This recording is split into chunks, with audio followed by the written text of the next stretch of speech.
जय भारत, जय श्री माई, जय प्रजापति समाजनी जय। हूँ श्री प्रजापति हरिभाई लादाभाई एडवोकेट, प्रमुख श्री प्रजापति केळवण मंडल दियोदर। हूँ तमाम समाजो वती सरकारश्रीने विनंती करूँ छूं के सरकारश्रीए बनावेल लग्नना कायदा तथा मैत्री करारना कायदानो मोटा प्रमाणमां दुरुपयोग थई रह्यो छे अने तेनाथी समग्र समाज पीड़ाई रह्यो छे। कारण के कायदामां एवी छूट आपवामां आवी छे के छोकरी बोले ते मान्य गणे छे, जे बिल्कुल गैरकायदेर छे। केम के जे छोकरीओने प्रेम जाळमां फसावावाळा छे तेओ फसाया बाद धाक धमकी द्वारा पोलीसमां बोलावरावे छे।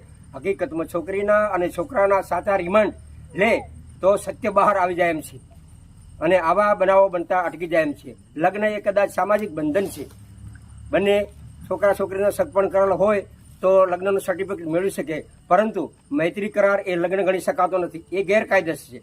કારણ કે સુપ્રીમ કોર્ટે પણ મૈત્રી કરારને નાબૂદ ગણ્યો છે।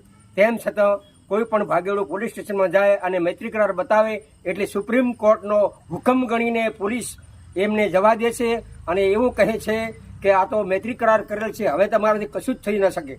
આવા જવાબો મળે છે અને જનાર લોકોની ફરિયાદ પણ લેતા નથી, કોઈ પણ પક્ષકારને સંતોષ પણ આપતા નથી। હમણાં તાજેતરમાં ચૌધરીમાં મૈત્રી કરાર હોવા છતાં સમાજે એક થઈને 2 બાળકોની માને પાછી લાવી, ત્યારે એ મૈત્રી કરાર ક્યાં ગયો? ખરેખર આ બાબત સવાલ પેદા થયો છે।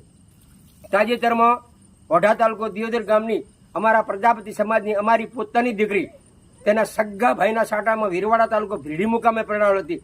તેમ છતાં વેજાવાડા તાલુકો હારીજના પ્રજાપતિ મૈત્રી કરાર કરીને લઈ ગયેલ હતો અને જે બાબતે અમારા સમાજના માણસો ભીડી પોલીસમાં ગયેલા અને થરા પોલીસમાં ગયેલા, તો જ્યાં પોલીસ સ્ટેશનમાં ગયા ત્યાં પોલીસે એવું કહેલું કે આ તો મૈત્રી કરાર કરેલ છે એટલે હવે અમારાથી કશું થાય જ નહીં।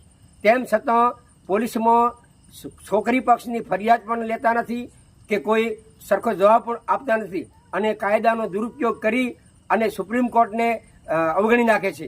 અને જ્યારે આ કાયદાને સુપ્રીમ કોર્ટે પણ માન્ય રાખતી નથી અને સુપ્રીમ કોર્ટે પણ સ્પષ્ટ જણાવ્યું છે કે ક્યારેય મૈત્રી કરાર માન્ય ગણાશે નહીં, છતાં પણ કોર્ટનો અનાદર કરીને કાયદાનો ભંગ કરી રહેલ છે।